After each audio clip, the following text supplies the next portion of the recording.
보여주지 않으니까 그 시간에 어디서 성소와 지성소를 가로막았던 휘장이 찢어지는 그림으로 이렇게 쪼개진 거야 라는. 그래서 내가 내게 약속해준 그 약속은 하나님이 쪼개짐으로 이미 성취되어지고 완성되어지는 거야 라고 가르쳐주는 언약이라고 했습니다. 그리고 17장으로 가면 그 쪼개짐의 언약을 어디다가 줘요? 사람에게 주죠. 그래서 그때 할례를 행하라. 할례. 여러분, 이것을 그 언약이 이렇게 우리에게 성취되어지는 거야로만 보지 마시고 앞에 있는 쪼개짐은 이런 그림으로 보세요. 예수 그리스도가 우리를 품은 영창세 전에 십자가의 쪼개짐으로 보시고요. 두 번째 할례의 쪼개짐은 여러분과 내가 십자가 지고 쪼개지는 그림으로 보시면 아주 더 정확하게 이해할 수가 있을 거예요. 그렇죠? 그래서 예수의 십자가를 우리 속에 몇 번 보여줘야 돼요? 두 번. 하나는 창세전 예수 그리스도의 십자가의 죽으심과 부활하심, 승천하심. 그 다음에 그리스도의 영이 우리 안에 들어오면서부터 우리 속에서 십자가의 삶이 일어나고 있어서 우리도 쪼개져야 되는 그림. 이런 그림 두 개의 십자가를 꼭 기억하세요. 창세전에 예수 그리스도의 십자가. 그 십자가는 예수님이 마태복음 11장에서 우리를 부르시죠. 마태복음 11장 28절 29절 수고하고 무거운 짐진 자들아 다 내게로 오라 내가 너희를 쉬게 하리라. 그리고 내게 와서 배우라 내 멍에는 쉽고 내 짐은 가벼움이라. 여러분, 예수님의 십자가가 짐인데 그게 쉽고 가볍대요. 자, 그런데 그게 이유를 알면 쉽고 가벼워져요. 우리의 십자가의 삶, 신앙생활의 힘든 이 옛사람을 벗어버리는 일이 얼마나 힘든지가 가벼워져요. 왜? 이건 완성으로 가는 길이기 때문에. 예. 이게가 보여줘야 돼요. 그러면 우리가 십자가 지고 가는 길이 찬송하며 갈 수가 있어요. 그러나 그걸 알지 못하고 십자가 지고 가게 되면 그 길은 고난의 길이에요. 참 코가 석전안 빠질 수밖에 없는, 그죠? 어찌할 수 없어서 억지로 가는 이런 거예요.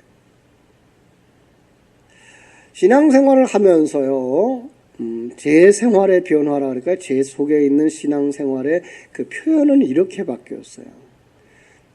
신앙생활을 처음 하면서 한참 동안을 왜 예수 믿니? 라고 물었을 때 저는 이렇게 대답했어요. 하늘나라 가기 위해서요. 맞죠? 예, 하늘나라 가기 위해서 믿어요. 두 번째가 한참 동안을 하나님의 복을 받기 위해서였어요. 한창 이제 우리 한국교회가 추구했던 부분이고요. 복을 받기 위해서, 하늘나라 복을 받기 위해서.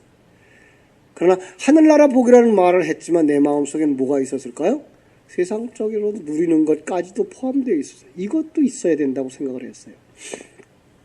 그 다음에가 하나님의 크심이 보여지기 시작하면서 제가 표현했던 표현은 어쩔 수 없어서 예수 믿어요. 왜? 내가 가고 싶어서 가는 게 아니고 하나님이 뚫고 들어와서 가야 하는 길이기 때문에 어쩔 수 없어서 가요. 그런데 요즘 와서 느끼는 건 그 길이 즐거움의 길이에요. 예. 왜? 하나님의 언약이 더 확실하게 점점 더 확실하게 내 속에 들어오면서 그 길만이 생명의 길이고 그 길만이 사는 길이고 아무도 갈 수 없는 그 길에 하나님이 나를 데려다가 거기다 세워놓고 함께 가고 계시다. 이게 기쁨의 길이에요. 평강의 길. 바뀌어지더라고요. 바울 사도의 신앙 고백 속에서도 그런 것들을 볼 수 있었죠. 그가 자기의 그 신분에 대해서 그렇게 얘기하죠. 나는 사람으로 말미암은 자도 아니요 하나님으로 말미암아 된 사도다라고 얘기했어요. 조금의 세월이 지나고 나서 편지를 쓰면서 나는 사도들 가운데 성도들 가운데 제일 작은 자라. 사도라 칭함을 받기도 부끄러운 자라. 마지막에서는 어떻게 바뀌어져요? 죄인 중에 괴수로다. 이렇게 바뀌죠. 양면성이겠죠. 내 현실을 볼 때 점점 눈이 밝아지면서 그리고 시간이 지나면 지날수록 하나님의 위대하심이 보여지면서 그런데도 불구하고 자기의 변하지 못하고 있는 옛사람의 모습들, 끊어지지 않는 옛사람의 모습들, 그것 때문에 탄식하게 되는 것이고, 그럼에도 불구하고 뭐 할 수 있어요? 우리는 하나님을 향하여 찬송할 수 있어요. 왜? 이 길을 나 혼자 내버려뒀으면 가요 못 가요? 절대로 못 가요. 그런데 하나님의 말씀이 뚫고 들어와서 요한복음 21장 18절에 있는 말씀처럼 늙어서는 다른 사람이 내게 띠띠우고 끌고 가요. 원치 아니하지만 그 길을 끌고 가요. 그런데 이제 그게 어떤 길인지 알면 그때는 우리가 뭐 할 수 있어요? 찬송하며 갈 수 있어요. 여러분들이 거기까지 이르러서 여러분의 가는 그 길에 기쁨이 충만되기를 주님의 이름으로 축원합니다. 그 완성이 이제 창세기 22장에 아브라함이 아들을 제물로 바치는, 성경 속에서 아버지와 아들은 한 몸이에요. 예.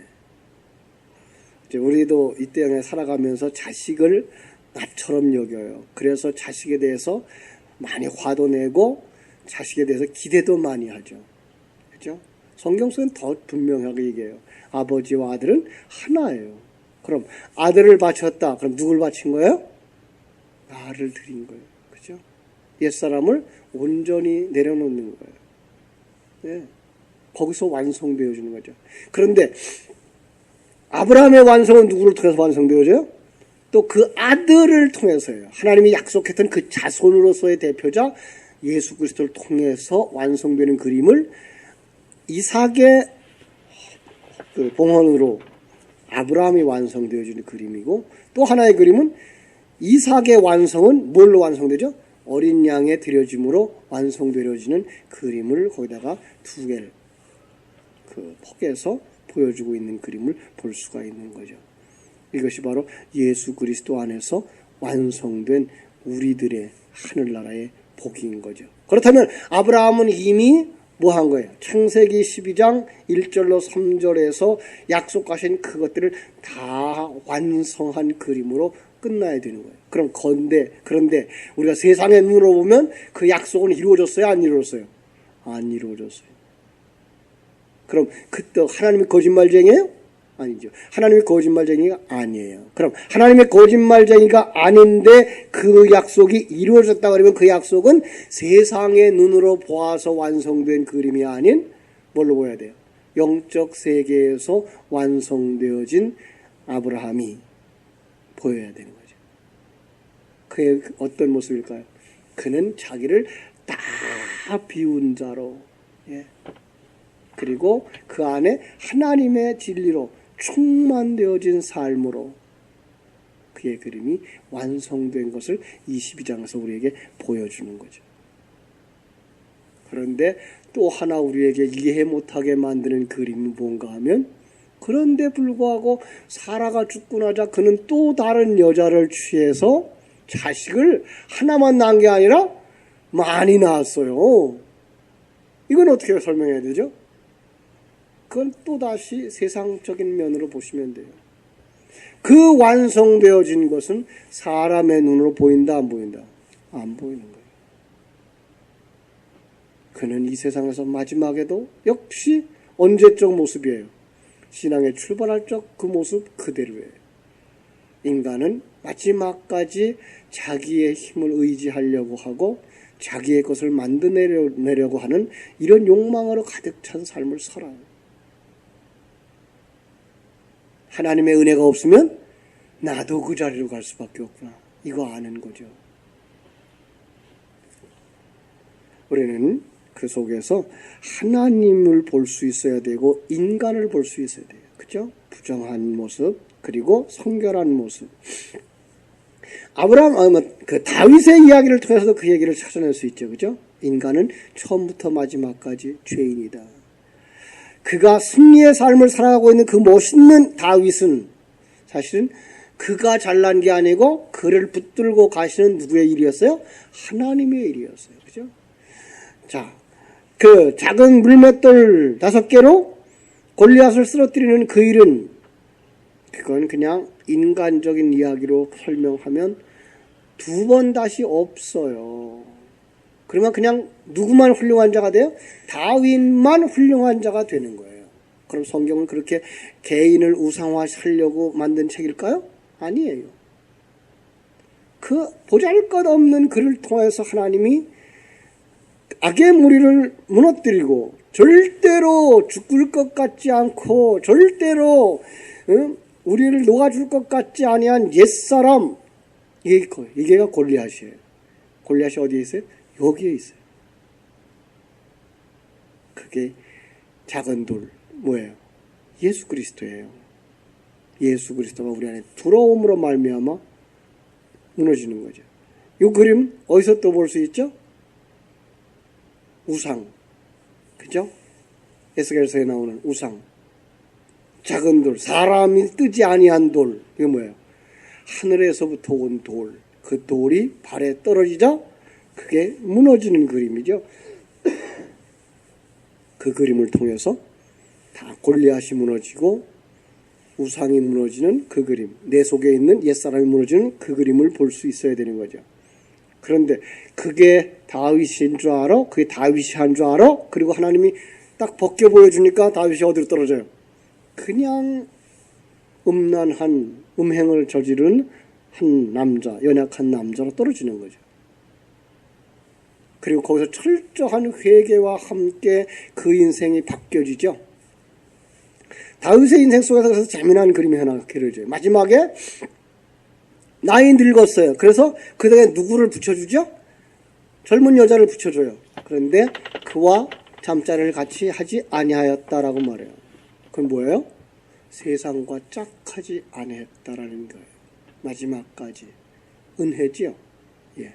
우리는 죽을 때까지 세상을 바라보고 살아가는 존재인데 거기에 하나님의 은혜가 임하니까 세상과 짝하지 않고 살아가더라라는 그림을 이 다윗의 노년에 동료를 갖다 줬는데 그를 잠자리를 같이 하지 않았다라는 그림으로 우리에게 그려주고 있는 거예요. 예. 이게 은혜의 삶인 것을 우리가 볼 수 있습니다. 그렇습니다. 이제 그 이야기를 이제 이삭의 이야기로 또 야곱의 이야기로 다윗의 이야기로 예수님의 이야기로 쭉 연결시키면서 성경은 누구의 얘기를 하고 있어요? 여러분과 나에 관한 얘기를 하고 있는 거지. 역사 속에 그냥 지나가버린 그 한 훌륭했던 인물들, 추하게 살았던 그 인물들의 이야기를 들려주면서 여러분 그렇게 살지 맙시다. 우린 그래도 괜찮은 사람이니까 이렇게 가라고 주신 성경이 아니고 그 얘기가 누구의 모습이라고요? 내 모습이라고. 부끄럽지만 내 속에 그런 죄가 있다. 자기 중심적이었기 때문에 남을 해하고 자기 걸 챙기려고 하고 자기의 쾌락을 추구하기 위해 남을 해하고 이런 부분들이 그냥 있다고. 이게 누구도 부인할 수 없는 이게 우리의 모습인 것을 볼 수 있어야만 성경을 바르게 볼 수 있는 겁니다.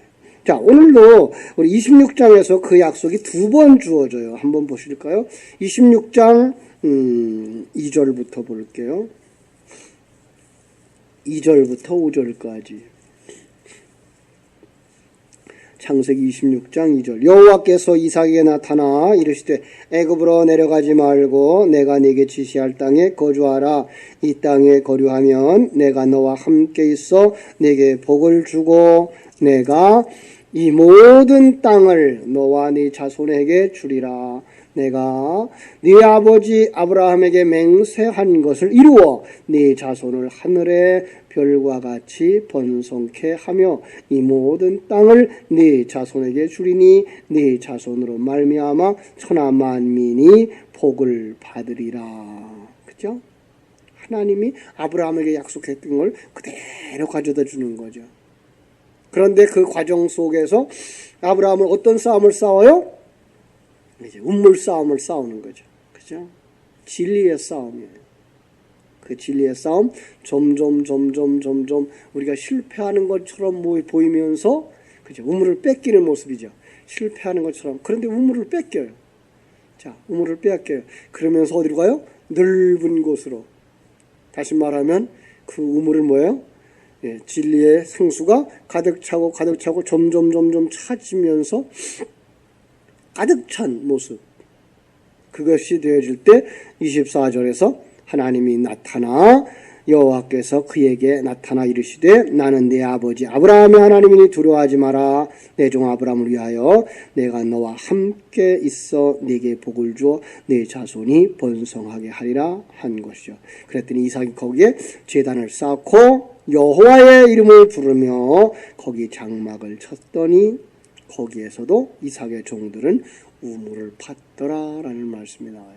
여러분 열심히 우물을 파십시오. 진리와 생수의 우물을.